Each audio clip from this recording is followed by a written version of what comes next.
Welcome everyone to the Legacy Intention series, where I get to have conversations with people that I know and people that I'm wanting to know. And what we're doing is exploring this term legacy intention, and to be able to get into a conversation about how the person is living from their intention, living from their legacy intention. And I have Terry with me today. And Terry and I go back a few years now that we've had many conversations, and I asked her to jump on this one today, and that's where we're going to be going. But just before we do jump into our conversation, remember to subscribe, ring the bell, comment, like, and share. And Terry and I will certainly get back to you a little bit more if we need to answer your question. And with that, as all Legacy Intention videos, I asked Terry to give her full name and a little bit about what she's up to, and then we just jump into the conversation about legacy. So Terry, you want to share a little bit about who you are? Would love to. Thank you so much for having me, Stephen. It's always a pleasure to be in your energy and love it. It's great. It really is. And I know that the audience is going to get so much out of everything that you're going to be doing here.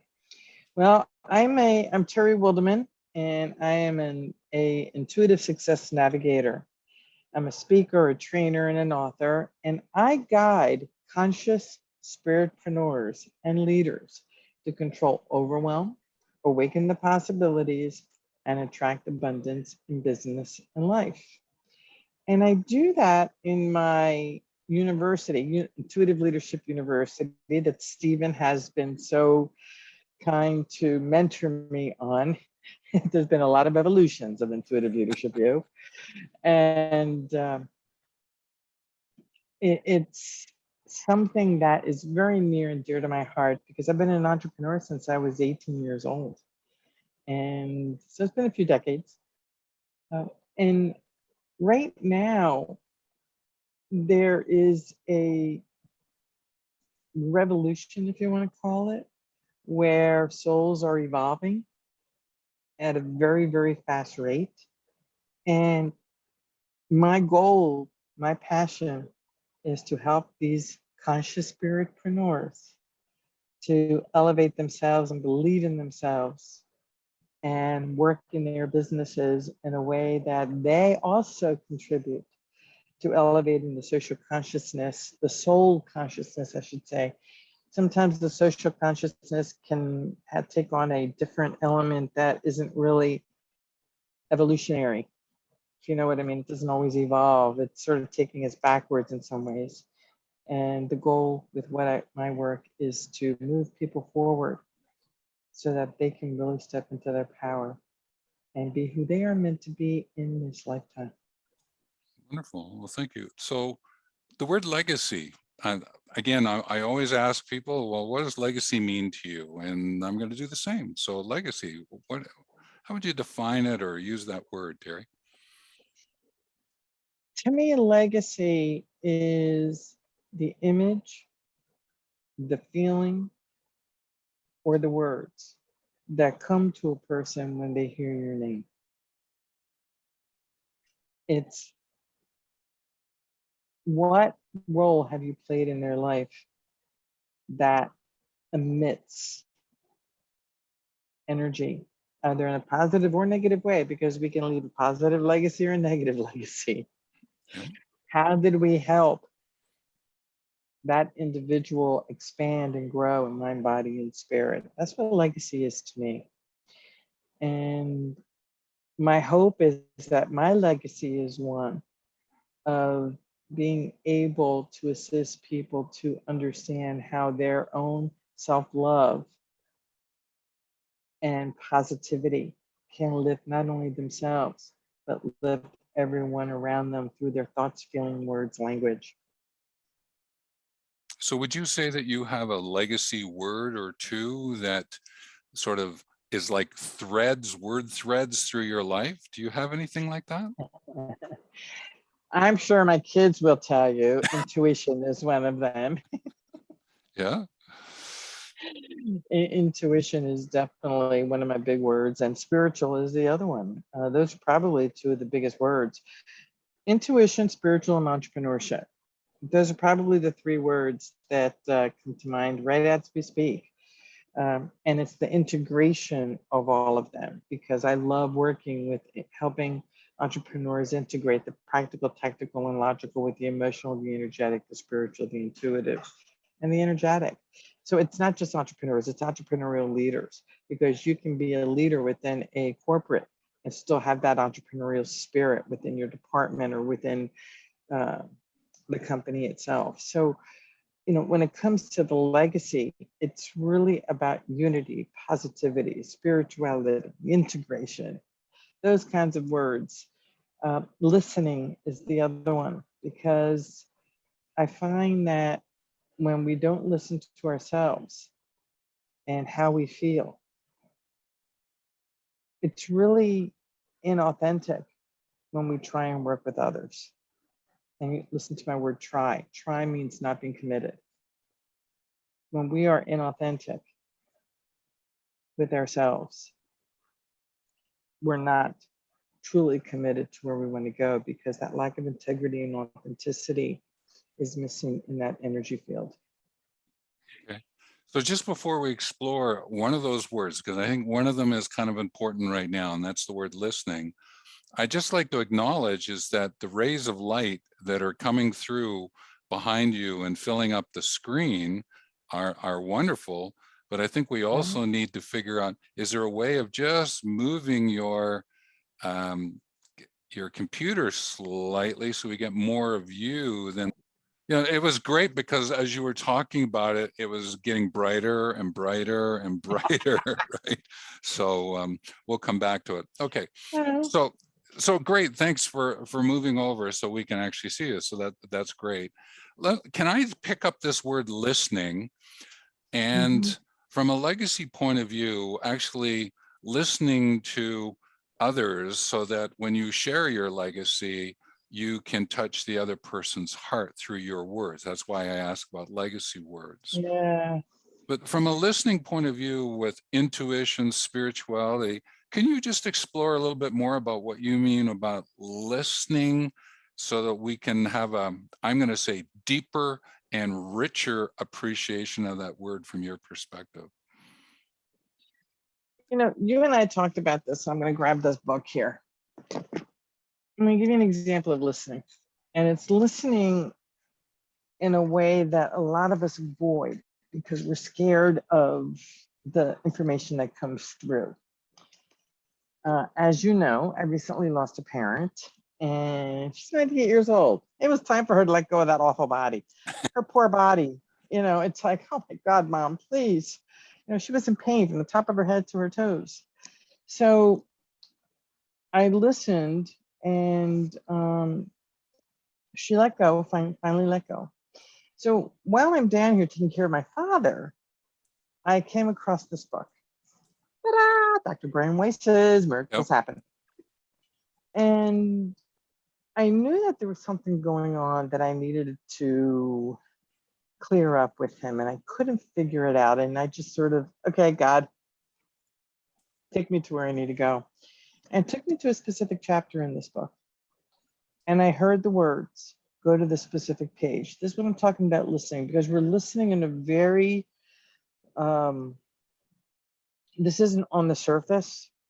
This is, you listen, listen has two different levels, listening on the surface and listening deeply. And when you listen deeply, there's a trust factor, because when you listen deeply, some of the stuff that you hear doesn't make sense to you, and it doesn't matter. That's where trust comes in. So I listened to the number when I opened the book, and the chapter has to do with grief. And I was reading through, and for any of you who know about Dr. Brian Weiss, he's all about past life and past life regression and all this other good stuff. And I read his first book, Many Lives, Many Masters. Let's see, how old is my daughter? About 28 years ago when he first read it. It happens to be here in Miami, where I'm at right now, because this is where my parents live. And he validated everything that I knew I didn't understand it. I never understood what the feelings were, but I listened. And my husband, he's a naval officer at that time. And we were walking through Valparaiso, Chile, where I met the ship because they were doing what we call a Unitas cruise. And I realized that I had been there before. I never heard of Valparaiso, Chile before I went down, for crying out loud. But I knew I had been there before. And when I came home here to Miami, they were taking care of my then 2-year-old, who's now 30. The neighbor next door says to me, I told him what was going on. He said, wait a minute. And he ran home and gave me the book, Many Lives, Many Masters. And I couldn't put the book down because it validated everything I knew to be true. Well, here I am, fast forward all these years later, and I'm reading Brian's next book, Miracle Happens. Led me to that chapter. And the chapter has to do with grief. And in reading this, the person who was on stage with Brian had an experience where they went back and they shared their story. And what I realized, I'm not going to get into the details of it, but what I realized was I had to read that chapter to assist me in helping my dad with his relationships with the 3 of us, 3 kids, as well as him moving forward, because the love of his life, 74 years they were together. You know, they were engaged for 70 years and married for 67 years. It's a lot. But there are pieces there that I know I need to talk about. And that's what I'm talking about, listening, because when we let go and surrender, that was another legacy word that you and I had talked about. When you surrender and stop trying to control everything, the answers always come. They always come. But we as humans think we need to control every blasted thing. And it gets us into trouble because we anchor ourselves into this, but this is the way it should be. This is the way it should be. This is the way it needs to be. Says who? Says who? Oh, you got to do it right. You know, who says that that's the right way? So that's the thing with intuition, and that's the thing with listening.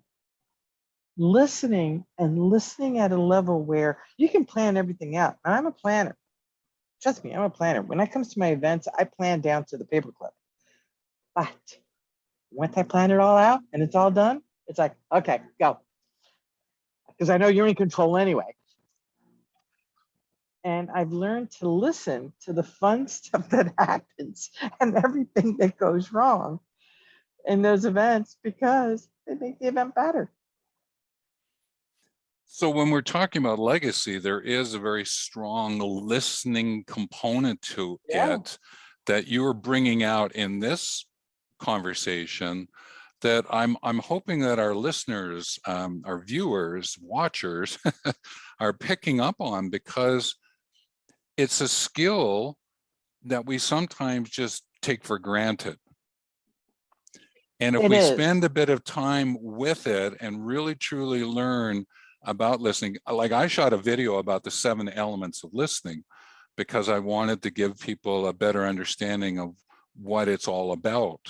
And so we're diving into it a little bit more from there's a spiritual, intuitive, even just a day-to-day conversation and how that weaves into legacy. But this word surrender, legacy and surrender, a word that I'm bringing into my world of legacy is acceptance. Right. That's a good one. It's really about understanding and really believing in the acceptance aspect of it. But can you just explore surrender for us and what you might mean by that as linked to legacy? Well, over the last 6 weeks, I've had to do a lot of surrendering. Yeah. And I've been very conscious of surrendering. 6 weeks ago, I had 2 parents, 98 and 96.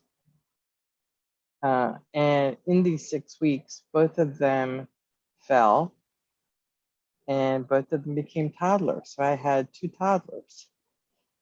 And I had to surrender my business. I had to surrender. I didn't have to. but I chose. That's another word, choice. I chose to step away from my business. I chose to fully attend to them. I chose to ask for help.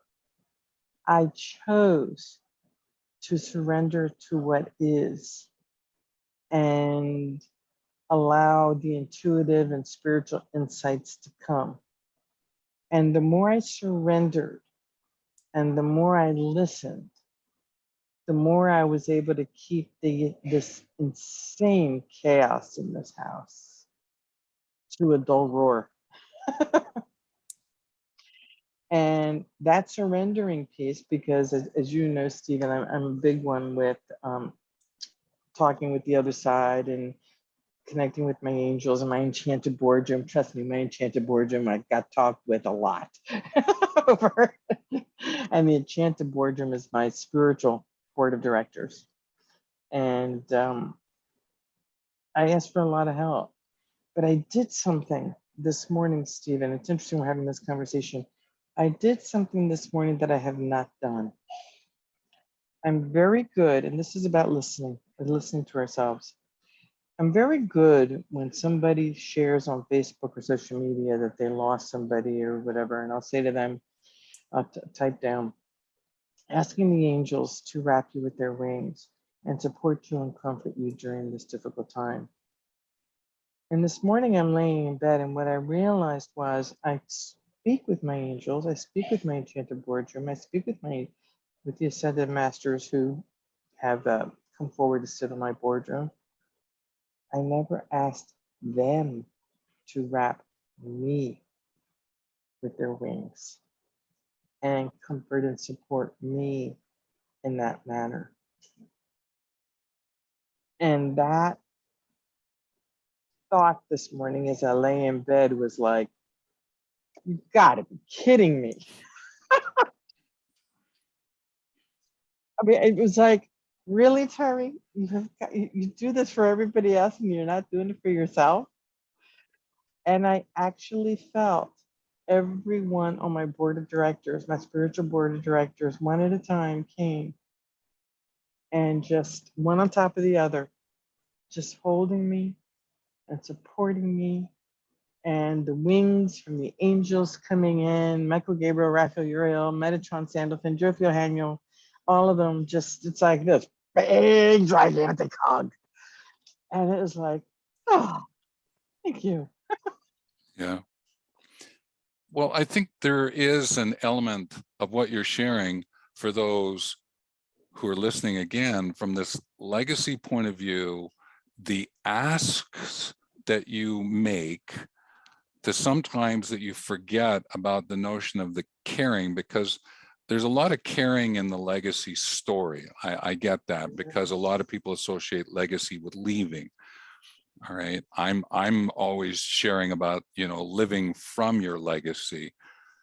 But you're helping, I think, a lot of people understand about legacy, the surrender, the integration, the listening around the family constellation, even, right? And in terms of what's happening for you as you are living this legacy, right? Mm-hmm. So as we get towards closing, and it's amazing how quickly we can get towards closing of the Legacy Intention series video, as everyone has been listening to other ones, I give you, Terry, what is something you want to share for us, like a gift at the end of this video? Because again, I'll have you back in a couple of months to get a bit of an update so people can follow your story and see what's going on. Okay.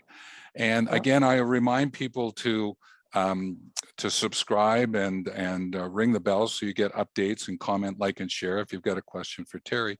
But as we're moving towards the closing, what would you like to share with everyone at this point? Your heart is key to being present and moving forward. Unlocking it can be very, very challenging. Find someone to help you unlock it if it is locked. If it's not locked, listen to your heart in a huge way. Shift into that amazing, amazing organ in your body, the physical organ as well as the spiritual and emotional heart, because your heart is, people say the solar plexus is the seat of the soul. I say the heart is the seat of the soul. Because when you love yourself, truly love yourself, and can ask for help, ask for guidance, ask for intention through meditation, the answers will come if we let them come. Sometimes we're really stubborn. We're stubborn human beings. And one of my favorite teachers is Abraham Hicks. And I listen to them 2, 3, 4 times a day. And I have been for the last 15 years. And they always talk about we humans being really stubborn.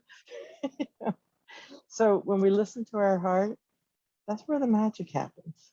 And when the magic happens like that, get out of the way, folks, because life can be so sweet and juicy, and your legacy becomes something that is incredibly positively memorable.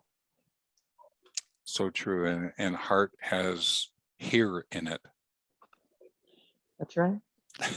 And it has ear in it, right? That's and what you're sharing and listening with your heart is so important. So Terry, thank you.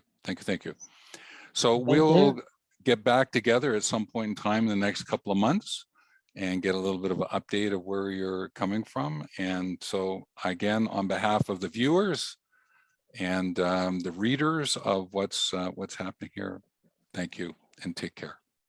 Thank you.